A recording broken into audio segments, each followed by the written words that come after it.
Hello students, welcome to magnet brains Hindi medium. मैं लाली वर्मा आप सभी 12वीं कक्षा के बहुत प्यारे प्यारे विद्यार्थियों का मैग्नेट ब्रेन्स हिंदी मीडियम में स्वागत करती हूँ। डियर स्टूडेंट्स, हमने अपनी पाठ्य पुस्तक आरोह भाग 2 शुरू कर दी है और पाठ 1 की व्याख्या हम कर चुके हैं। आशा करती हूँ आपने वीडियो देख लिया होगा। पाठ 1 जो कि हरिवंश राय बच्चन जी द्वारा लिखा गया है, नाम है आत्म परिचय और एक गीत। इसमें आपने जाना है कि कितने सहज रूप में कवि ने अपने विचारों को, अपने अनुभवों को व्यक्त किया है, हम सबके साथ साझा किया है। तो आज इसी के करेंगे हम एनसीईआरटी सॉल्यूशंस। ध्यान पूर्वक, बहुत अच्छे से, फुल ऑफ कंसंट्रेशन मेरे साथ बने रहिएगा शुरू से लेकर अंत तक, ताकि आप हर एक प्रश्न के अर्थ को समझ सको, क्योंकि प्रश्न का अर्थ समझना बहुत आवश्यक है। जितने अच्छे से हम प्रश्न के अर्थ को समझेंगे उत्तर उतना ही आसान होगा। तो आइए चलते हैं पहले प्रश्न पर। देखते हैं पहला प्रश्न क्या है। कविता एक और जग जीवन का भार लिए घूमने की बात करती है। कविता में कहा है ना कवि ने, जग जीवन का भार लिए फिरता हूं, कहा था ना उन्होंने। तो कविता एक और जग जीवन का भार लिए घूमने की बात करती है और दूसरी ओर मैं कभी ना जग का ध्यान किए करता हूं। एक तरफ कवि कहते हैं कि मैं जग जीवन का भार लिए फिरता हूं, दूसरी तरफ कहते हैं कि मैं जग का कोई ध्यान नहीं दिया करता हूं। फिर विपरीत से लगते इन कथनों का आखिर आशय क्या है? कवि इनके माध्यम से दो विपरीत तरीके से बात कर रहा है। एक तरफ कवि कहते हैं कि मैं जग जीवन का भार लिए फिरता हूं और दूसरी तरफ वो कह रहे हैं कि और मैं कभी ना जग का ध्यान किया करता हूं। ऐसा क्यों कहा? इसके कहने के पीछे कवि की क्या मंशा है, क्या कहना चाहते हैं? देखिए, कवि ने जीवन का आशय जगत से लिया है, संपूर्ण दुनिया से लिया है, अर्थात वह जगत रूपी जीवन का भार लिए घूमता है। कहने का भाव है कि कवि ने अपने जीवन को जगत का भार माना है। स्वयं के जीवन को कवि ने जगत का भार माना है, दुनिया का भार माना है, संसार का भार माना है, क्योंकि हम क्या है, अर्थात मनुष्य क्या है, एक समाज का ही अहम हिस्सा है। मनुष्य नहीं तो समाज नहीं और समाज नहीं तो मनुष्य का निर्माण नहीं। इसलिए उसने स्वयं को ही समाज का भार माना है। इस भार को वह स्वयं वहन करता है। वहन करता है मतलब स्वयं ढोता है, ठीक है। इस भार को स्वयं ढोता है। ध्यान रखिएगा, वहन शब्द का अर्थ होता है ढोना, ठीक, याद रखना आप। वहन करना मतलब उसको उठाना, मतलब। ओफो, ये रेड क्यों नहीं हो रहा है भाई? अब होना चाहिए। यस, ठीक है। वह अपने जीवन के प्रति लापरवाह नहीं है, लेकिन वह संसार का ध्यान नहीं करता। अब वो एक तरफ अपना भार लेकर घूमता है, लेकिन दूसरी तरफ वो कह रहे हैं कि वो कोई लापरवाह नहीं है, लापरवाह की श्रेणी में नहीं आता है, लेकिन वह संसार का ध्यान नहीं करता। कैसा ध्यान? उसे इस बात से कोई मतलब नहीं है कि संसार या उसमें रहने वाले लोग क्या करते हैं, उसके बारे में क्या कहते हैं, इसका उसको कोई ध्यान नहीं है और ना ही लोगों की वो परवाह करता है। इसलिए उसने अपनी कविता में कहा है कि मैं कभी जग का ध्यान किया करता हूं, कभी ना जग का ध्यान किया करता हूं, अर्थात मुझे संसार से कोई या किसी प्रकार का मतलब नहीं है।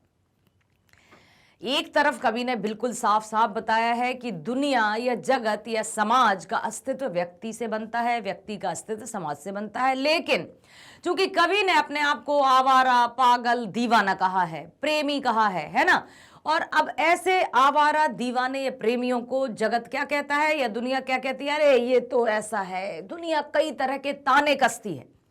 तो कवि ने इसलिए कहा है कि मैं अपने जीवन का भार लिए फिरता हूं, दुनिया का भार लिए फिरता हूं, क्योंकि मैं दुनिया का हिस्सा हूं, लेकिन मुझे इस दुनिया से कोई तात्पर्य नहीं है, कोई मतलब नहीं है, कोई परवाह नहीं करता मैं इसकी। इसका मतलब यह नहीं कि वो लापरवाह है, लोगों के तानों की, तंज की या उनके व्यंग्यों की किसी प्रकार से वो परवाह नहीं करते हैं। उन्हें जो अच्छा लगता है वही करते हैं। और उन्हें क्या अच्छा लगता है? अपनी बीती हुई स्मृतियों और अपनी कल्पनाओं में खोए रहना, अर्थात उनकी जो बीती हुई स्मृतियां हैं या उनकी प्रेसी मीन्स प्रेमिका की भी उन्होंने जिक्र की है यहाँ पर, कि जो उनके साथ अच्छी बीती मीठी मीठी यादें हैं, वो उनके तरीके से अपने आप को दीवाना कहते हैं। लेकिन साथ ही साथ कवि ने यह भी कहा है कि मैं तो हूं एक दीवाना, लेकिन क्या पता जगत मुझे क्यों कवि कहता है। यहां पर कवि ने अपने बड़प्पन को दर्शाया है। चलते हैं दूसरे प्रश्न की ओर। जहां पर दाना रहते हैं वहीं नादान भी रहते हैं। कवि ने ऐसा क्यों कहा होगा कि मतलब जहां पर दाना रहते हैं वहीं नादान भी रहते हैं, मतलब जहां पर लोग ज्ञानी लोग रहते हैं वहीं अज्ञानी लोग भी रहते हैं, जहां समझदार लोग रहते हैं तो वहां कुछ हद तक मूर्खों की भी दुनिया है कवि के अनुसार। और जो अक्सर क्या होता है, व्यक्ति एक दूसरे की भावनाओं को वैल्यू ना देकर स्वयं को सबसे ऊंचा मानता है या स्वयं को कभी गलत नहीं मानता।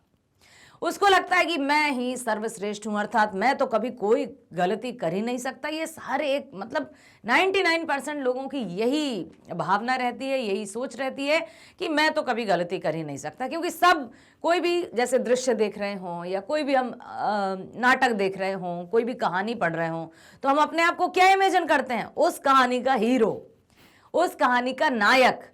तो हर एक व्यक्ति जब अपने आप को नायक या हीरो के रूप में देखता है तो विलेन कौन है भाई, क्यों ऐसा होता है? तो यहां पर देखिए, कहने का आशा है, दाना का आशा है जानकार लोग। दाना अर्थात जानकार लोग या समझदार लोग या ज्ञानी लोग, ठीक है, ज्ञानी कह सकते हैं, समझदार कह सकते हैं।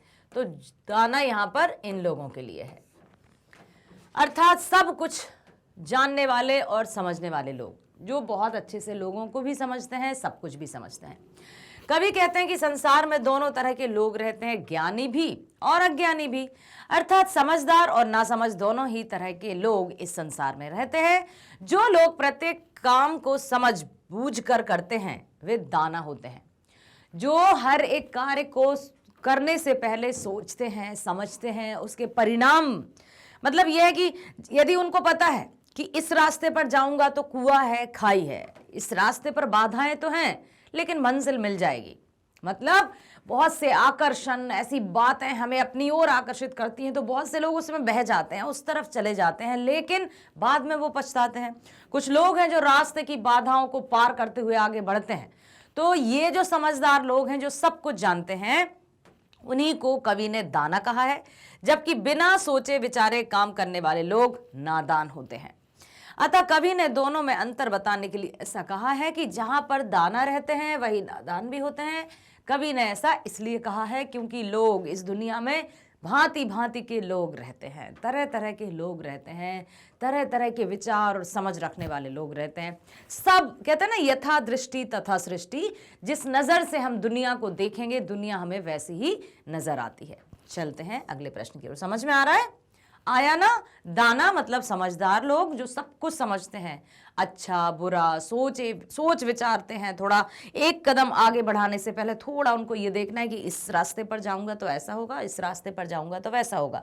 तो अब मुझे कठिनाइयों का सामना करके लक्ष्य प्राप्त करना है या मौज मस्ती करके अपने जीवन को पूरा निम्न कैटेगरी का बनाना है?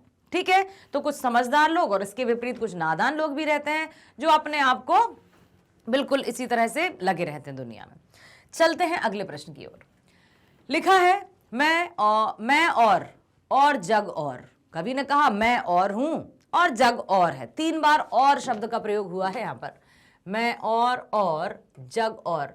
तो यहां पर मैं और मतलब मैं अन्य हूं, मैं अलग हूं। यहां पर और का मतलब है अलग, ठीक है, और यहां पर और का मतलब दिया है एवं, इस और का मतलब एवं, और ये अन्य। सोचो आप, कवि ने, दिखाई दे रहा है आपको या और थोड़ा बड़ा लिखती हूँ? चलिए थोड़ा सा और बड़ा लिख दूं। ये जो और है मैं यहाँ पर लिखती हूँ, पहले मैं और मतलब यहाँ पर पहले और का अर्थ मैं लिखती हूँ कि कवि ये कहना चाहते कि मैं तो और हूँ, भाई मैं अलग हूँ। एक और का मतलब है अलग, ठीक है। दूसरा जो और है मैं और इसका मतलब है एवं, ठीक है, एवं या तथा जिसको लिखते हैं। और तीसरा जो है जग और, मैं और जग और जग कुछ ऐसा ही है, मतलब अन्य है, अन्य कह दिया है, अन्य भांति का मतलब कई प्रकार का, भांति भांति, ठीक है। तो यहां पर कवि ने इस तरह से लिखा है।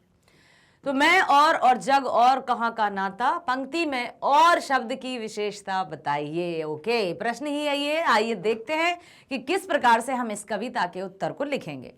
इस कविता में कवि ने और शब्द का प्रयोग 3 अर्थों में किया है। आइए देखते हैं कवि के अनुसार किस प्रकार के अर्थ हैं। हमने तो अभी इस प्रकार के अर्थ लगाए हैं। इस शब्द की अपनी ही विशेषता है शब्द और, लेकिन उसकी अपनी ही विशेषता है जिसे विशेषण के रूप में प्रयुक्त किया गया है, जिसे विशेषण के रूप में प्रयुक्त किया है। मैं और मैं, इसमें शब्द का अर्थ है कि मेरा अस्तित्व। बिल्कुल, यहां पर मेरा अस्तित्व मतलब मैं सबसे अनूठा, अलग अस्तित्व, स्वयं के अस्तित्व की बात की गई है। ठीक है, कहते ना भाई मैं तो इस दुनिया से अलग हूं, मुझे इस दुनिया से कोई लेना देना नहीं, मैं तो अपने आप के काम से काम रखता हूं, बस खुश रहता हूं। तो यहां पर जो मैं और मैं शब्द का अर्थ है मेरा अस्तित्व। बिल्कुल आ गया ना, ये अलग जो मैंने लिखा था यहां पर अलग, ठीक है, ये अलग आ गया। मेरा अस्तित्व बिल्कुल अलग है।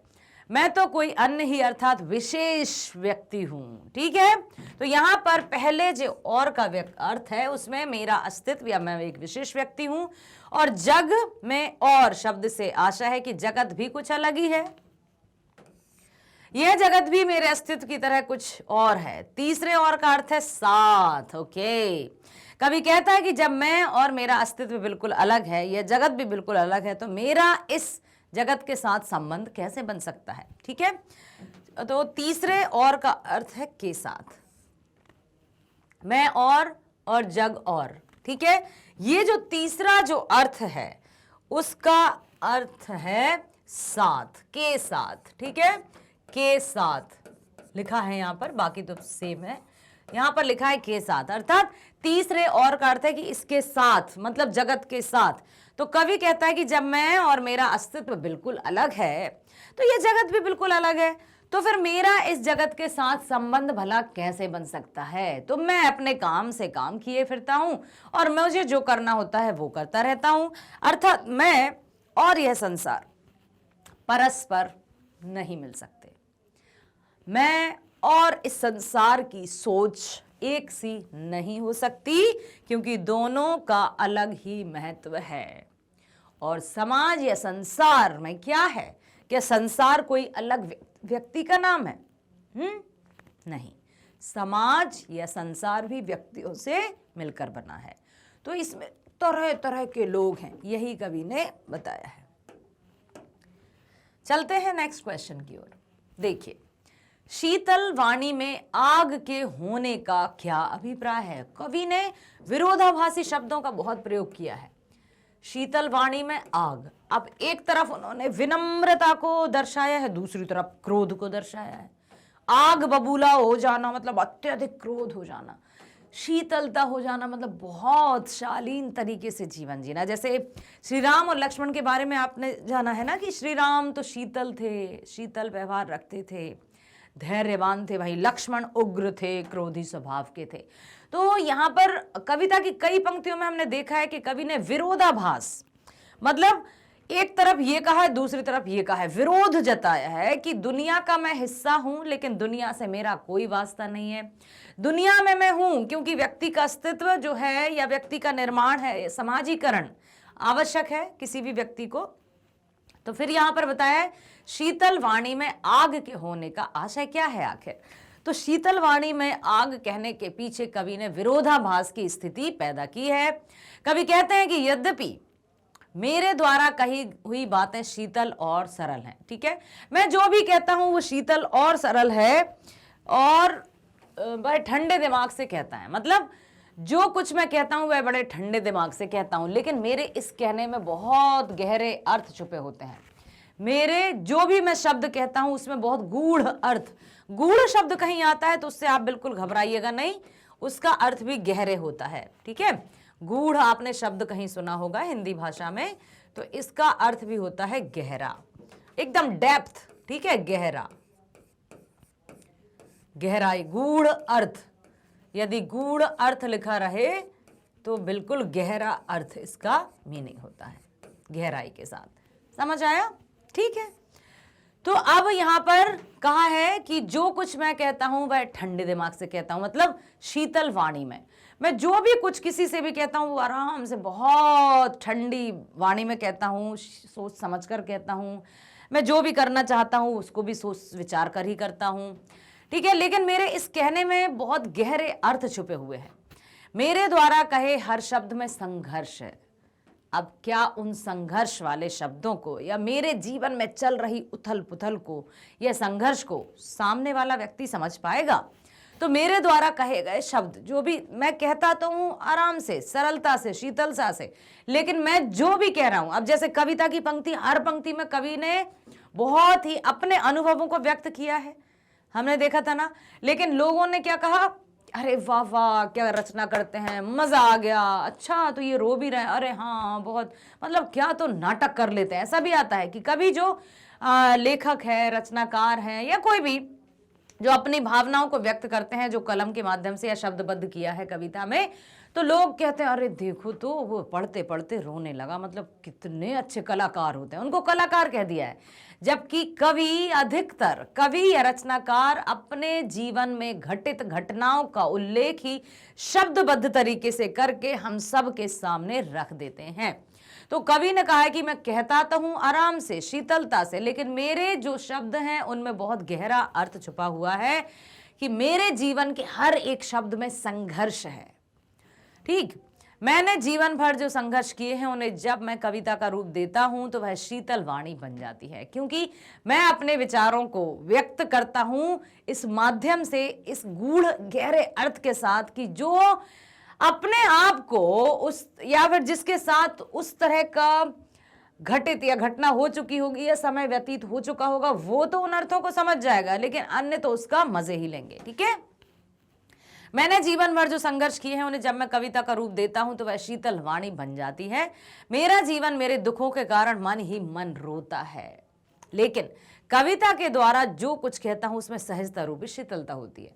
मैं एक एक शब्द जब लिखता हूं तो मेरी आंखों से आंसू आ जाते हैं, मेरा हृदय उद्वेलित हो जाता है, विकल्पित हो जाता है, लेकिन जब उनको शब्दबद्ध करता हूं तो मैं बहुत ही सहज तरीके से अच्छे ऐसे शब्द, सहजता रूपी, ठीक है, ऐसे शब्दों का प्रयोग करता हूं ताकि लोगों को पढ़ने में, समझ में भी आ जाए, और जो समझते हैं वो कुछ और ही है। तो यहाँ पर शीतल वाणी में आग होने का तात्पर्य एक बार पुनः मैं बता दूं कि कवि के जो विचार हैं या कवि की जो रचना है, कवि अपने मन के भावों को या विचारों को बहुत सहज तरीके से लिखते हैं, परंतु उनका जीवन तो संघर्षमय है, संघर्ष में बीता है। हर एक शब्द उनके संघर्ष की गाथा कहता है, बशर्ते कि कोई सुनने वाला या समझने वाला मिल जाए तो वो उनके दुख दर्द को समझ पाएगा, अन्यथा बाकी तो सब पढ़ के आगे निकल जाएंगे। ठीक, अगले प्रश्न की ओर चलते हैं। बच्चे किस बात की आशा में नीड़ों से झांक रहे होंगे? जो घोंसला रहता है उसमें बच्चे बैठे रहते हैं, सुंदर। चलो मैं पेंटिंग नहीं करती भाई, मेरी ड्राइंग अच्छी नहीं है, ठीक है। बच्चे किस बात की आशा में नीड़ों से झांक रहे होंगे? हाँ, अब जैसे ही संध्या होती है, जैसे ही शाम होती है, चिड़िया, पशु, पालतू जानवर सब अपने घरों की ओर आने लगते हैं। चिड़िया जो रहती हैं अपने घोंसलों की ओर आने लगती हैं और नीड़ों से झांकते हैं बच्चे। चिड़िया के जो बच्चे रहते हैं वो, नीड़ मतलब पता है ना, नीड़ मतलब क्या होता है? घोंसला, ठीक है, नीड़ मतलब होता है घोंसला। तो बच्चे क्यों झांक रहे होंगे नीड़ों से? क्योंकि अब उनको पता है कि माँ आ रही होगी, कुछ दाना ला रही होगी और हम खाएंगे।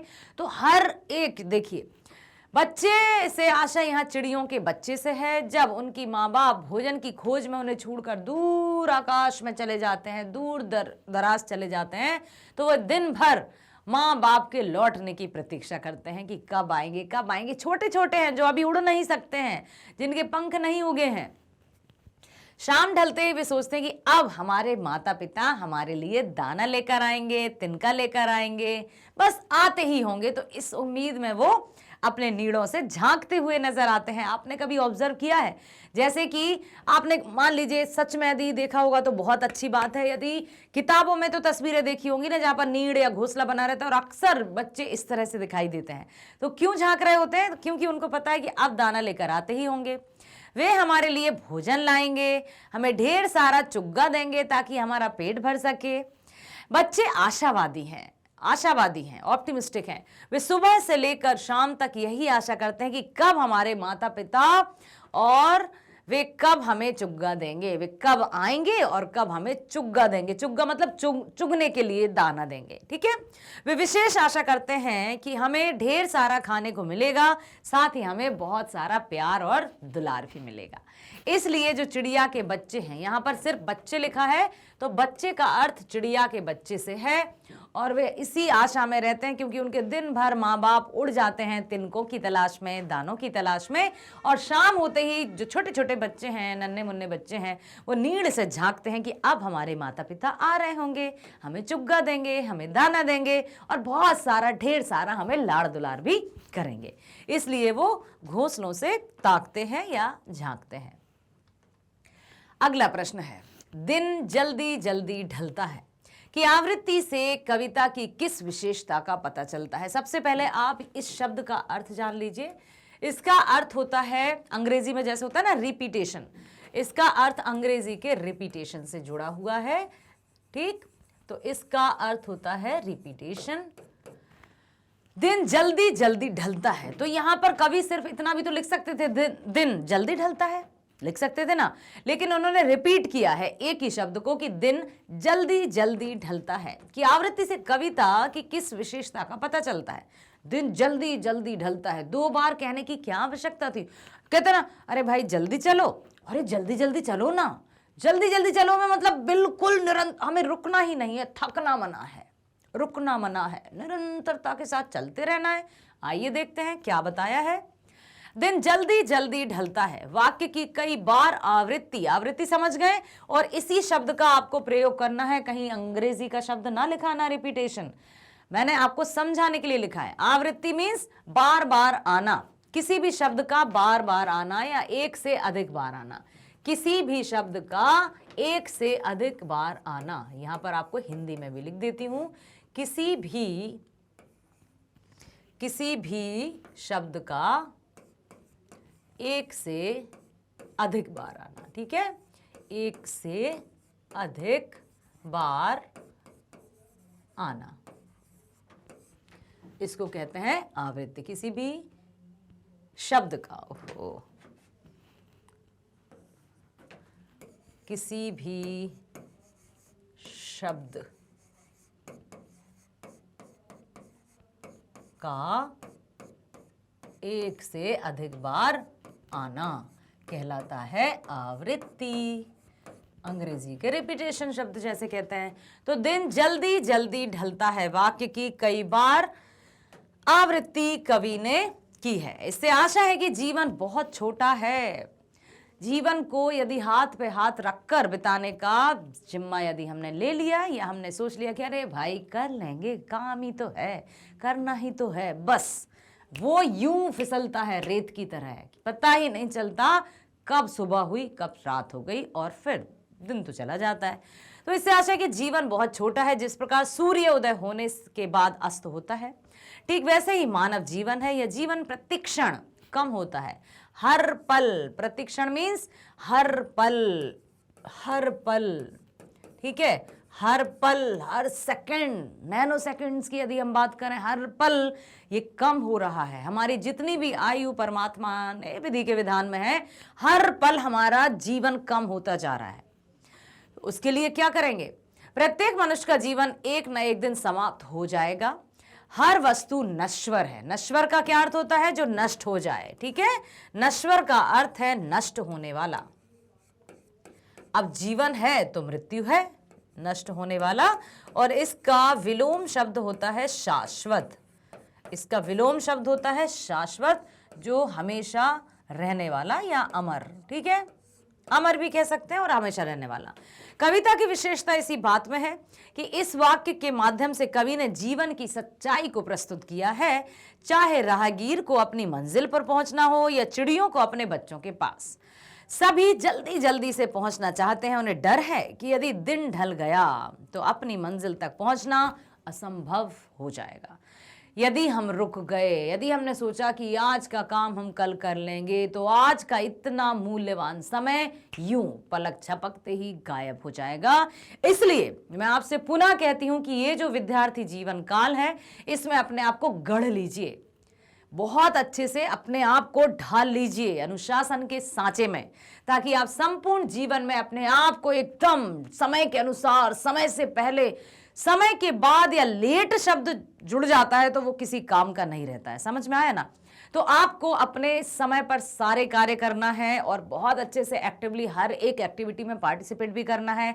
बात आ गई है परीक्षाओं की, तो परीक्षाएं नजदीक आते ही माइंड एक्टिव हो जाता है कि अरे भाई हमें पढ़ना है, अब तो हम रात रात भर पढ़ेंगे। नहीं, एकदम से 5, 6, 10 दिन का खाना क्या हम एक दिन में खा सकते हैं? असंभव।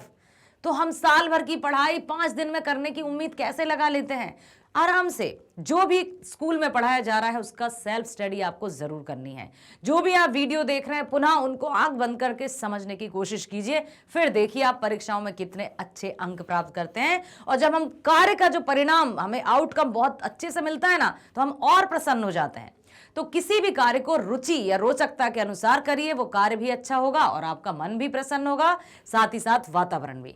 तो दिन जल्दी जल्दी ढलता है कि आवृत्ति से कविता की इसी विशेषता का पता चलता है कि जीवन नश्वर है, आया है उसको जाना है, दिन है तो रात होगी, सुबह है तो शाम होगी, और ये निश्चित है, इसमें कोई परिवर्तन नहीं। प्रकृति का चक्र चलता रहता है, चाहे कोई आए या कोई जाए। अच्छे अच्छे सूरमा आए, बड़े बड़े महान महान व्यक्ति आए, लेकिन चले गए, उनका नाम आज हमें पता है। तो कुछ ऐसा हमें जीवन में करना है जिससे हमारा नाम रह जाए। कहते हैं ना कि व्यक्ति के जाने के बाद उसका व्यवहार, उसका आचरण और चरित्र यहाँ पर रह जाता है। तो अपने कार्य में हमेशा समय के साथ पूरा करें और अपने आप को आगे बढ़ाएं। ठीक है, आशा करती हूं हर एक प्रश्न को ध्यान से सुन लिया है और समझ में आ गया है। यदि नहीं आए तो पुनः एक बार फिर से देखिए और उसके बाद आपको समझ में अवश्य आएगा। नहीं आएगा तो फिर कमेंट कीजिएगा, मैं आपको रिप्लाई करने का प्रयास जरूर करूंगी। जब भी आपके कमेंट देखूंगी रिप्लाई करने की कोशिश करूंगी पूरी।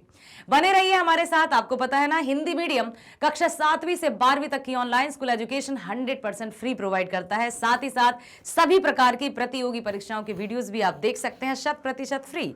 और एक बात, आपके लिए बुक्स और ई बुक्स भी अवेलेबल हैं, तो इनसे भी जुड़े रहिए, हमारे साथ बने रहिए। मिलते हैं नेक्स्ट वीडियो में। स्वस्थ रहिए, खुश रहिए, bye bye, thank you so much.